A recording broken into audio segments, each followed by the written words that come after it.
क्या आपको पता है कि कितने सारे कंपनीज के सीईओ जो है वो इंडियन है?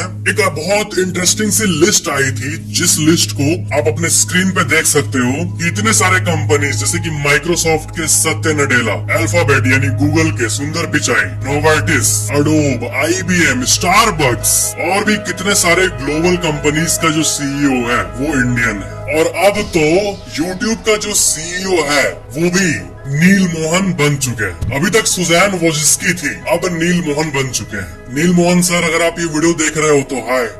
नेक्स्ट, आपको पता है ICICI बैंक के एक एम्प्लॉय ने, आप पहले आर्टिकल्स देख लो, ओडिशा के ब्रांच में जो कैशियर था, जो कि कैश जमा करता था, वो एक ऐसा काम किया जो कि आप सोच भी नहीं सकते हो। लोग आते थे कैश को डिपॉजिट कराने, तो ये क्या करता था कि ये कैश को बैंक का जो ट्रेजरी होता था उसमें न डाल के खुद के जेब में डालता था।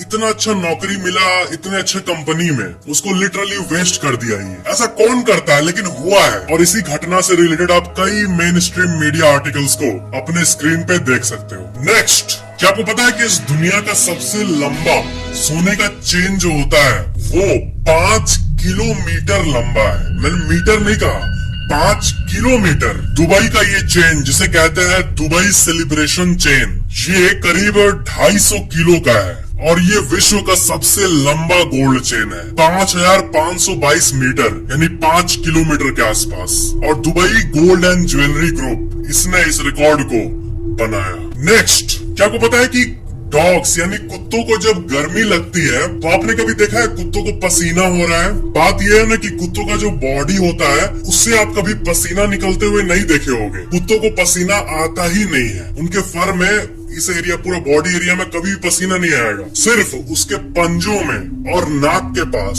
देखना, कभी भालू बैठा रहेगा, उसका नाक टच होगा तो नाक का निशान बन जाएगा, वहां से पसीना निकलता है।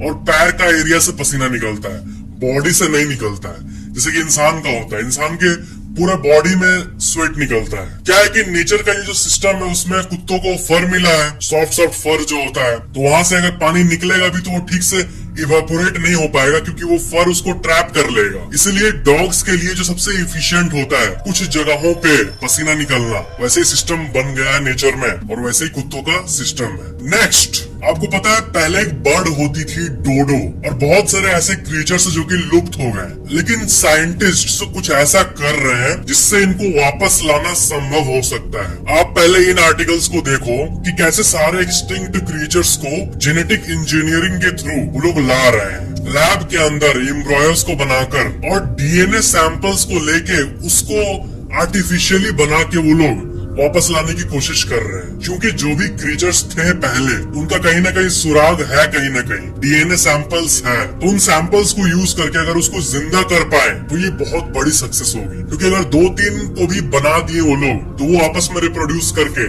हजारों लाखों बना सकते हैं। लेकिन इंसान गजब काम करता है, पहले तो मार के एक्सटिंक्ट करेगा, फिर लैब में उसको वापस लाने की कोशिश करेगा। इसीलिए जो इंडेंजर्ड है, जो कि एक्सटिंक्ट हो सकते हैं कुछ ही दिनों में, कुछ ही हफ्तों में, कुछ ही महीनों में, उनको ठीक से प्रोटेक्ट करने की कोशिश किया जा रहा है बहुत जोरों शोर से अभी के दुनिया में। नेक्स्ट, जो कुतुब मीनार का हाइट है उससे 7 गुना ज्यादा हाइट को इमेजिन करो। 7 कुतुब मीनार के बराबर ऊंचा, उतना ऊंचा सुनामी एक्चुअली में दुनिया का सबसे बड़ा सुनामी है। जो आज तक का धरती के हिस्ट्री में सबसे बड़ा सुनामी है वो था 1720 फीट लंबा, और ये आया था अमेरिका के स्टेट अलास्का में 9 जुलाई 1958। इस दिन को आया था 1720 फीट लंबा सुनामी। नेक्स्ट, ओडिशा में एक बहुत ही अजीब सी घटना हुई थी। वहाँ पे फॉरेस्ट के लोग सब वहाँ का जो देशी शराब होता है महुआ, वो बनाने के लिए बहुत सारे पॉट्स को रखे थे जंगल में, ताकि पेड़ से वो निकले, उसको फिर मैन्युफैक्चर कर सके वो लोग। फिर क्या हुआ, जैसा कि आप इस आर्टिकल में अपने स्क्रीन पे देख सकते हो, वहाँ पे 24 हाथी पहुँच गए और वो हाथी लिटरली उनको पी के वहीं पे सो गए। कुछ ऐसा हुआ जैसा कि आप देख सकते हो। गजब, हाथी लोग भी पी के टुल हो गए। वो लोग 6 बजे के आसपास जंगल में पहुंचे और देखे कि सारे हाथी मिलके सो रहे हैं। फिर वो पॉट्स को देखे तो देखे वो सब खाली है। इसका मतलब एलिफेंट लोग भी ड्रंक हो सकते हैं। नेक्स्ट, क्या आपको पता है कि ह्यूमंस में इतने सारे ब्लड ग्रुप्स क्यों होते हैं? ये इसीलिए ताकि जो मच्छर है वो अलग अलग फ्लेवर्स को एंजॉय कर सके, अलग अलग फ्लेवर्स को अलग अलग इंसान से टेस्ट कर सके अपने खाने के हिसाब से। नहीं तो मजाक कर रहा था। मेन बात यह है, सीरियस फैक्ट ये है कि ब्लड ग्रुप क्यों होता है इंसान में, ये अभी तक के अनसॉल्व्ड मिस्ट्रीज में से एक है। इसका कोई डेफिनेट आंसर नहीं पता इंसान को। डेफिनेट आंसर मतलब क्या होता है, जैसे कि रात क्यों होता है, दिन क्यों होता है, सूरज के पोजीशन के चलते। इसका मैं आंसर मिल चुका है, सेटिस्फैक्शन यहाँ पे मिल चुका है कि हाँ अच्छा ऐसा होता है। लेकिन हम सोते क्यों हैं, हमारे ब्लड ग्रुप्स क्यों होते हैं, इसका डेफिनेट आंसर अभी तक नहीं मिला है। सोते हैं सुन के आप सोच रहे होंगे कि आराम करने के लिए सोते हैं, लेकिन नहीं, इतना सिंपल नहीं है। इंसान सोता है तो वो क्या चल रहा होता है, बहुत कुछ सोने का एक अलग ही टॉपिक है पूरी तरह से। सोने के बारे में पैरेलल यूनिवर्स का थ्योरीज है, बहुत कुछ है। नेक्स्ट, क्या आपको पता है कि सल्फे हेमोग्लोबिनेमिया ये एक बहुत ही रेयर कंडीशन होता है जिसमें कि जो ब्लड है वो ग्रीन हो जाता है। जैसे कि अभी इस आर्टिकल में देख पा रहे हो कि एक सर्जन जब सर्जरी करना शुरू किया तो देखा कि एक इंसान का जो ब्लड है वो ग्रीन कलर का निकल रहा था, वो ग्रीन कलर का निकल रहा था। बाद में ये पता चला कि वो किसी एक स्पेसिफिक मेडिसिन के चलते हुआ था, जिसमें एक स्पेसिफिक केमिकल बहुत ही ज्यादा था, सल्फोनामाइड नाम का केमिकल। वो जब जाता है तो ब्लड ग्रीन हो जाता है इंसान का, लगेगा पत्ता से रस चू रहा है। नेक्स्ट, आपका फैमिली कितना बड़ा है ये आपने कभी इमेजिन किया है? देखो, आपका फैमिली बहुत ज्यादा ही बड़ा है। कैसे? आपका कोई मामा होगा, आपका कोई चाचा होगा, अपने चाचा, चाचू, बड़े पापा, ठीक है? आपके जो चाचा है वो भी किसी न किसी के मामा होंगे, वो किसी न किसी के फूफा होंगे। तो जो इंसान आपके मामा का फूफा है वो फिर किसी न किसी का मामा होगा, और वो जो मामा है वो किसी न किसी का बेटा होगा, और जिसका बेटा है वो किसी न किसी की बुआ होगी। तो ऐसे अगर आप देखते रहो तो आपका फैमिली बहुत एक्सटेंड होता है, लेकिन आपको पता ही नहीं है। तो यही बात है कि एक फैमिली बहुत लंबी रीच होती है। अगर आप बैठ के आस्क करो कि मामा, आपके मामा कौन है, जो आपके मामा वो किसी के फूफा होंगे, फिर वो फूफा की कोई वाइफ होगी, उसका कोई बेटा होगा। तो ऐसे करते करते अगर आप रियल में अपने सारे कनेक्टेड लोगों को ला दो ना, तो कम से कम 300-400 लोग आराम से हो जाएंगे, क्योंकि वो एक्सटेंड होते रहता है। मैं खुद अपने फैमिली में इतना एक्सटेंड किया हुआ नहीं जानता हूँ, लेकिन ये अगर आप इसको कॉन्शियसली सोचो तो ये निकलता है कि हर कोई किसी न किसी का कुछ न कुछ है। जैसे आप हो, आप किसी न किसी के भैया होंगे, किसी की आप दीदी होगी, फिर फ्यूचर में आप किसी की बुआ बनोगी, किसी की मामी बनोगी, कोई मामा बनेगा, कोई फूफा बनेगा। तो बहुत लंबा एक्सटेंशन होता है एक फैमिली का, लेकिन एक नॉर्मल पर्सन उसके बारे में अवेयर नहीं होता है। नेक्स्ट, व्हाट्सएप पे अगर आपको कोई अननोन कॉल आता है तो पहली बात आपको उठाना ही नहीं चाहिए, स्पेशली अगर वो वीडियो कॉल है तो आपको और भी ज्यादा नहीं उठाना चाहिए, क्योंकि ऐसे स्कैम्स होते हैं जो आप सोच भी नहीं सकते हो। जैसे आपको वीडियो कॉल आएगा, वीडियो कॉल में आपको कोई गलत चीज दिखाया जाएगा और आप उसको देख रहे होगे, दूसरा पार्टी उसका स्क्रीन रिकॉर्डिंग करके आपको ब्लैकमेल करेगा कि देखो आप ये देखते हुए पकड़े गए। तो ऐसे करके इंसान फंस जाता है बिना मतलब के। इसलिए व्हाट्सएप पे अगर कोई अननोन नंबर से वीडियो कॉल आए, ऑडियो आए तो उठाना मत, वीडियो आए तो मर के भी मत उठाना, कभी भी नहीं, क्योंकि बहुत लोग के साथ ऐसा हो रहा है। और आपको कोई ऐसे तंग करे, कॉल करे, ऐसा कुछ भी करे तो आपको तुरंत नियरेस्ट साइबर पुलिस पे उस नंबर को रिपोर्ट करना चाहिए इमीडिएटली, क्योंकि वीडियो रिकॉर्ड करके उसको ब्लैकमेल करना ये सब बहुत चल रहा है आजकल। लेकिन एक चीज है कि जो लोग ऐसा करते हैं, ज्यादा शाणा बनते हैं, जब वो पकड़े जाते हैं साइबर पुलिस के द्वारा, क्योंकि IP address, mobile, cyber technology इतनी एडवांस है कि आप किस मोबाइल से कॉल कर रहे हो, सिम कहाँ है, वो सब पता होता है पुलिस को। लेकिन आपके मन में एक सवाल आया है कि बहुत बार स्कैम कॉल्स आएगा आपको, ठीक है, स्कैम कॉल्स आएगा, या फिर कई लोगों के साथ ऐसा होता है कि उनका लैपटॉप के अंदर रैंसमवेयर आ जाता है। मतलब किसी बड़े कंपनी का कोई मेन लैपटॉप है जिसमें बहुत सारा डेटा है, तो किसी न किसी तरीके से वो हैक करके कंप्यूटर को लॉक कर देते हैं। फिर कहते हैं कि मेरे को 1 लाख रुपए या फिर 5 लाख रुपए दो, पैसे दे दो, फिर मैं लैपटॉप अनलॉक कर दूंगा। वो ये कहते हैं कंपनी वाले को। फिर कंपनी वाला कॉल पे क्या कहता है पता है? वो कहता है कि देखता हूँ, ठीक है, मैं तो तुम्हारा नंबर पुलिस पे रिपोर्ट कर दूंगा, रुको जा रहा हूँ अभी स्टेशन। वो जाता है स्टेशन में, लेकिन जो कॉल किया वो उतना बुद्धू नहीं है ना। मेन बात यह है कि वो फेक नंबर से कॉल करते हैं। वो जिस नंबर से कॉल करते हैं उसका आइडेंटिटी अगर पता भी चल जाए तो जो इंसान गड़बड़ी कर रहा है वो नहीं पकड़ा जाएगा। वो लोग इतने चालाक हैं, उनको पता है कि वो अपना पर्सनल नंबर से थोड़ी किसी को धमकी देंगे। वो किसी दूसरे का नंबर यूज करके या फिर किसी दूसरे के आईडी पे स्कैम करके उसके नाम पे सिम लेके ये करते हैं सब। तो इसलिए इसीलिए आजकल अटैकर्स लोग भी स्मार्ट हो गए, इसलिए आप लोग को भी अवेयर होना सीखना चाहिए। तो कंप्यूटर या मोबाइल में रैंसमवेयर ना आए, इसके लिए सबसे पहले अननोन ऐप से दूर रहो। कोई भी लिंक भेजे और इस पे क्लिक करो 500 रुपए ये मिल जाएगा, या फिर इस पे क्लिक करो आपका जॉब का ऑफर आया है। तो अगर आपको पता है कि आप नहीं अप्लाई किए हो, या फिर आप तो कुछ, या फिर आपको कैशबैक ये फ्री में क्यों देगा, इतना बड़ा सब दयालु बैठा हुआ है ना, इसलिए आपको स्मार्ट होने की जरूरत है। मोबाइल में कोई अननोन ऐप इंस्टॉल ना करो, सिर्फ और सिर्फ प्ले स्टोर जो ऑफिशियल स्टोर है वहां से करो। मोबाइल में ऐप इंस्टॉल करते टाइम एपीके आता है, बहुत कोई फ्री के चक्कर में कहीं और से डाउनलोड कर लेते हैं एपीके, लेकिन वो सेफ नहीं होता है। जो फ्री में दे रहा है उसका भी कुछ न कुछ फायदा है, तभी वो आपको फ्री में दे रहा है पेड एप्स को। और कंप्यूटर तो और भी ज्यादा खतरनाक है। मोबाइल तो चलो सेफ भी है, आईफोन सबसे ज्यादा सेफ है, एंड्रॉइड में ऐसा कम ही होता है, लेकिन लैपटॉप विंडोज में ही भर के होता है, इसलिए सेफ होना जरूरी है। इसलिए be alert and be smart. Next, क्या आपको पता है कि दुनिया की सबसे महंगी बिल्डिंग कौन सी है? दिमाग में आता है मुकेश अंबानी जी का ये जो मुंबई का लंबा सा टावर है, जिसका नाम है एंटीलिया, और इसकी कॉस्ट है करीब $2 बिलियन, यानी करीब 16,000 करोड़ रुपए। ये 16,000 करोड़ रुपए के घर में रहते हैं। कोई इंसान अगर 5-10 करोड़ रुपए का घर बना ले तो वो अपने आप को हीरो समझने लगता है, दुनिया का किंग समझने लगता है। लेकिन उनको पता होना चाहिए कि किंग बनने के लिए इनसे महंगा कोई घर बना के दिखा दे तब वो बनेगा। असल में इंसान का नेचर ना ऐसे ही होना चाहिए। असल में दुनिया इतनी बड़ी है कि आप असल में कुछ भी नहीं हो, ना मैं कुछ हूँ, ना कोई कुछ भी नहीं है। असल में जो अपने फील्ड में टॉप है वही रियल में आप कह सकते हो कि कुछ किए हैं। जैसे सुनो, एक बार कोई अगर 20-25 करोड़ रुपए कमा ले कुछ न कुछ बिजनेस करके, तो उसको लगेगा अरे वाह मैं तो करोड़पति ही हूँ। लेकिन ऐसे कई लोग हैं जो 4 करोड़ रुपए एक रात का दे के होटल में रुकते हैं। ऐसे भी कई महारथी लोग हैं। इसलिए कहा जाता है कि घमंड नहीं करना चाहिए, क्योंकि अगर आप शेर हो तो बहुत लोग शवा शेर सब बैठे हुए हैं। बस अपने आप को ग्रो करते रहना चाहिए, ताकि लकीली आप कभी टॉप बन जाओ अपने फील्ड में, तो वो अलग बात होगी। तो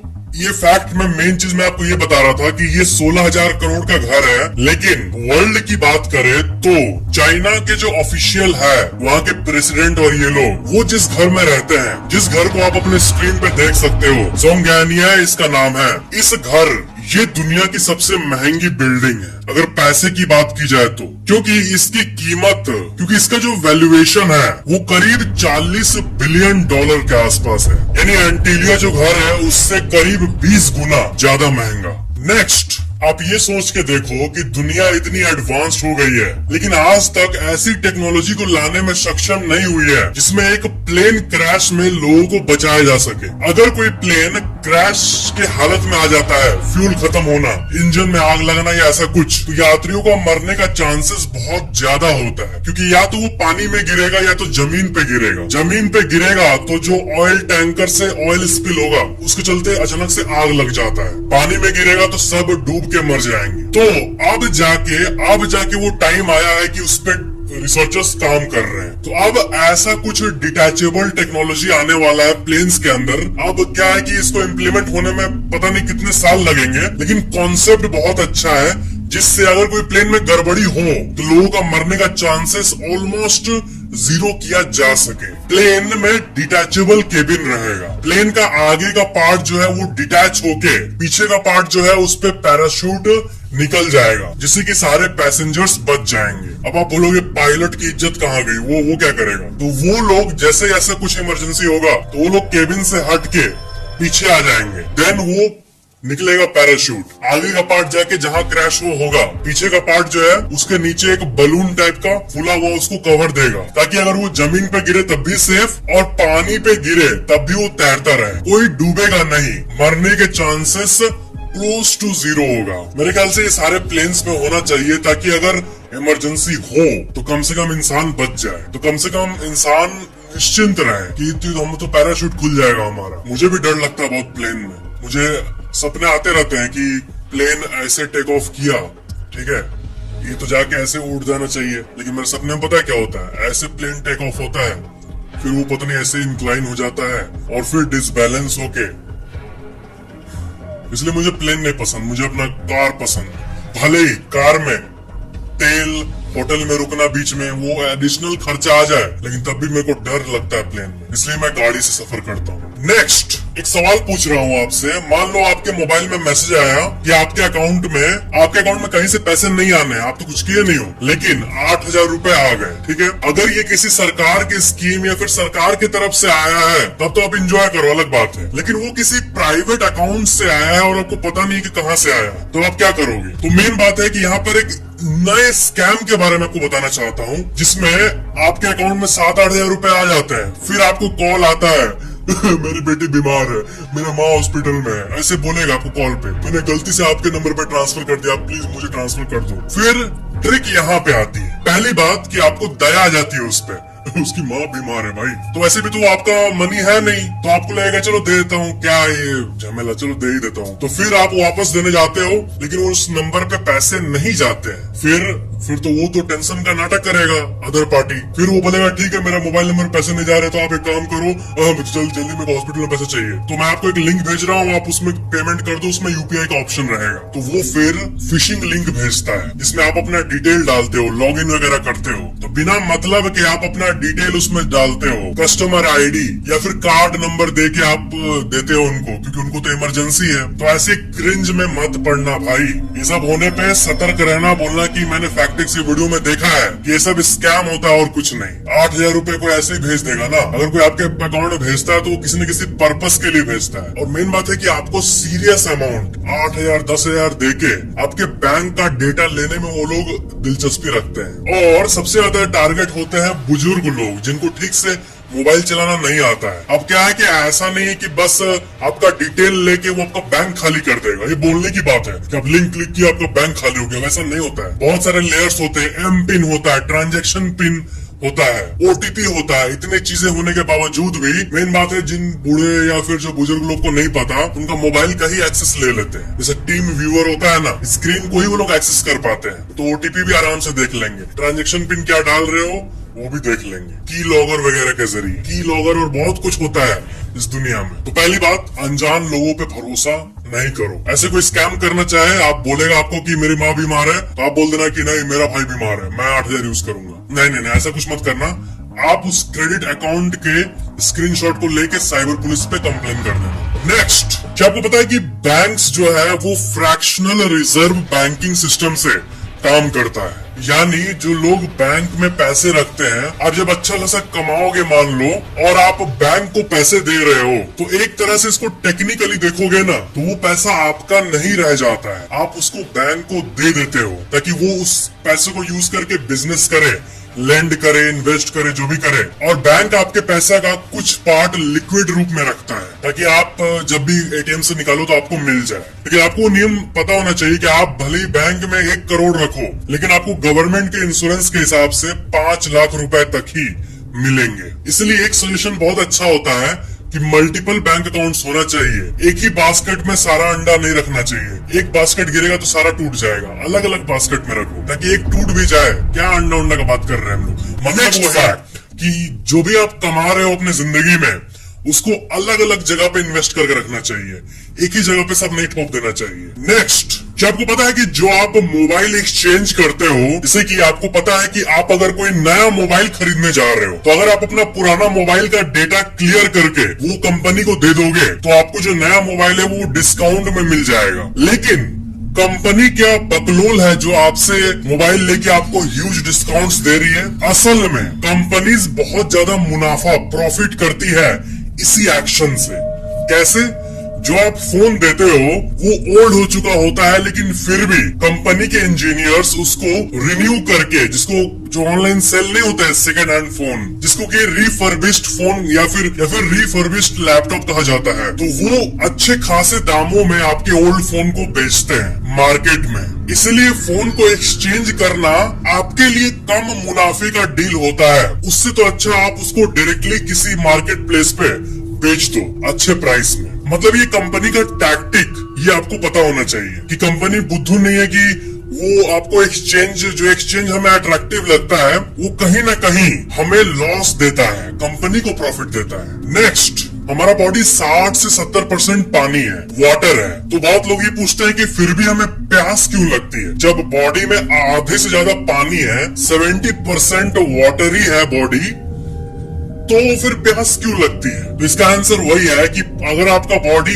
1% भी डिहाइड्रेट होता है तो आपको सिग्नल आने लगता है। आप इसको ध्यान से देखो एक बार, जो आपको भूख लगती है, प्यास लगती है, ये सिग्नल्स होता है बॉडी का। इस सिग्नल को आप कभी ध्यान से ऑब्जर्व करना। आपको प्यास लगी है, ये एक सिग्नल है जो कि बॉडी आपको दे रहा है कि चल 1% पानी कम हो चुका है, अब वापस भर मेरे अंदर। असल में प्यास जब लगती है तो उससे डेथ तभी हो सकता है जब बहुत ज्यादा परसेंट पानी कम हो जाए बॉडी में। लेकिन बॉडी देखो, सिस्टम ऐसा है कि 1% होने पे ही, कि 1% कम होने पे ही, थोड़ा सा ही कम होने पे आपको वो सिग्नल दे देता है। मतलब जरूरत के पहले ही सिग्नल दे देता है एज अ बैकअप, ताकि आप रेडी रहो और आपको बस प्यास लगने लगे, आप रह ही ना पाओ। नेक्स्ट, क्या आपको पता है कि स्टारबक्स कंपनी का कॉफी नॉर्मल कंपनी से इतना ज्यादा प्राइस होता है? जैसे कि आपको अगर 30 या 50 रुपए में कॉफी मिलता है बाहर, तो स्टारबक्स में वही आपको 250-300 रुपए में मिलेगा, जस्ट बिकॉज ऑफ ब्रांड। लेकिन इस कंपनी ने शुरुआत में एक बहुत ही अच्छी मार्केटिंग टैक्टिक को अपनाया था। आपको पता ही होगा कि बहुत सारे स्टारबक्स में अभी होता है कि नहीं ये तो मुझे नहीं पता, लेकिन शुरू में इसने एक ऐसा काम किया था ना जिससे ये पॉपुलर होने लगा लोगों के बीच में। ये जो कॉफी के ऊपर नेम होता है वो गलत लिखा करते थे ये लोग, और जो हमारा नाम होता है, आप अगर साइकोलॉजी को जानते हो तो आपको पता होगा कि आपका जब भी कोई नेम बुलाता है, जैसे आपका नाम मान लो रोहन है, तो अगर रोहन जब भी आप सुनोगे तो आप कॉन्शियस हो जाते हो। तो उस पे अगर आपका गलत नाम लिखा रहता है, जो कि वो जानबूझ के लिखते थे, तो उससे आपका अटेंशन वहाँ खिंचता था और आप उसका फोटो क्लिक करके सोशल मीडिया पे पोस्ट करते थे, और पोस्ट करने से उनका हो गया फ्री मार्केटिंग। आपको भी मजा आया गलत नाम लिखा है, आपका भी यहाँ सेटिस्फेक्शन हो गया, कंपनी का भी हो गया, और इससे फ्री मार्केटिंग भी हो गया। नेक्स्ट, एक फोटो दिखा रहा हूँ आपको स्क्रीन पे, इसको ध्यान से देखो। कई लोग का ऐसा प्यूपिल पाया जाता है जिसमें दूर से देखने पे लगेगा आपको कि एक ही प्यूपिल है, लेकिन जब सामने से देखोगे तो ये डबल प्यूपिल आपको दिखेगा। ये भी बहुत ज्यादा ही रेयर कंडीशन है ये। नेक्स्ट, जब एआई यानी आर्टिफिशियल इंटेलिजेंस से पूछा गया कि दुनिया की आखिरी सेल्फी कैसी होगी, तब पता है उसने क्या इमेज को जनरेट करके दिखाया? ये वाली फोटो को देखो। आर्टिफिशियल इंटेलिजेंस जो है ना, ये बहुत ही एक कॉम्प्लेक्स सी चीज है। कंप्यूटर होते हुए भी, मशीन होते हुए भी कुछ चीजों को प्रेडिक्ट करता है, दिमाग लगाता है। और जैसा कि आप इस आर्टिकल में देख रहे हो, एक आर्टिफिशियल इंटेलिजेंस को जब पूछा गया, यानी धरती पे जब जीवन का समापन होगा तब आखिरी सेल्फी जो इंसान लेगा वो कुछ ऐसा दिखेगा, और इसमें आप डिस्ट्रक्शन को देख सकते हो। मतलब कंप्यूटर हमें ये बताने की कोशिश कर रहा है कि ऐसे डिस्ट्रक्शन होगा और आखिरी सेल्फी, लास्ट सोल जो बचा हुआ धरती पे, वो ऐसे सेल्फी को ले रहा होगा। मतलब कंप्यूटर को भी पता है कि दुनिया कैसे एंड होगी। और कितनी अजीब बात है ये कि जब आप एक कंप्यूटर से पूछते हो तो वो अपने में एनालाइज करके ये बताता है कि हाँ ऐसा कुछ सीन चल रहा होगा। मल्टीपल फोटोज को जनरेट करके वो दिखाता है और उनमें से कुछ को आप देख सकते हो। आर्टिफिशियल इंटेलिजेंस ऐसे भी कई केसेस हुए हैं जिसमें वो अपना प्रोग्रामिंग लैंग्वेज बना के आपस में बात करने लगते हैं। जब तक डिवाइसेस हम यूज करते हैं, जैसे कि हम कैमरा को यूज करते हैं, माइक को यूज करते हैं, इसमें अपना कोई दिमाग नहीं है। जब तक ये है तब तक तो सब कुछ सेफ है, हमारे कंट्रोल में है। लेकिन जब दिमाग दे दिया जाए और हद से ज्यादा, तब चीजें थोड़ी हाथों से स्लिप हो जाती है। तो ये थे आज के फैक्ट्स। वीडियो को लाइक जरूर करना, नीचे कमेंट जरूर करना कि वीडियो कैसा लगा, और शेयर जरूर करना, और चैनल को सब्सक्राइब करके बेल आइकन पे क्लिक करके ऑल पे जरूर क्लिक कर लेना, ताकि अगली वीडियो आपके फोन में सबसे पहले मिल जाए। Thank you so much for watching this video.